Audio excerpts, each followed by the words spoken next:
اللہ کے صفاتی ناموں میں سب سے بڑے نام دو ہیں، رحمان اور رحیم۔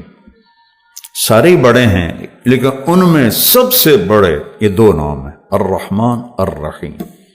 قرآن میں ایک ہی سورت شروع ہوئی ہے الرحمن سے، تو اس کو قرآن کی دلہن کہتے ہیں علماء، الرحمن۔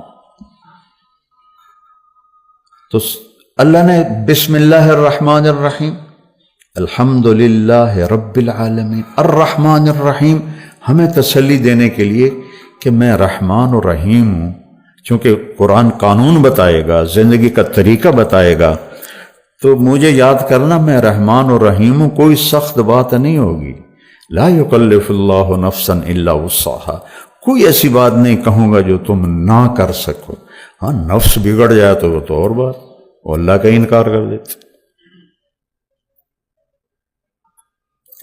یعنی قربان جائیں سورہ بقرہ کا جو آخر ہے اور سورۃ فاتحہ، ہمارے نبی نے فرمایا یہ اللہ نے مجھے عرش کے خزانوں سے یہ کلام دے۔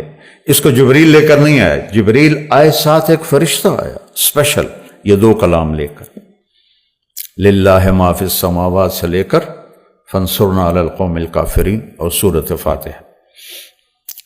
سورۃ فاتحہ سارے قرآن کا خلاصہ ہے، ساری آسمانی کتابوں کا خلاصہ قرآن ہے، اور قرآن کا خلاصہ سورۃ فاتحہ ہے، اور سورۃ فاتحہ کا خلاصہ ہے ایاک نعبد و ایاک نستعین، صرف تیری بندگی اور تجھ سے مانگنا۔ میں تو جہالت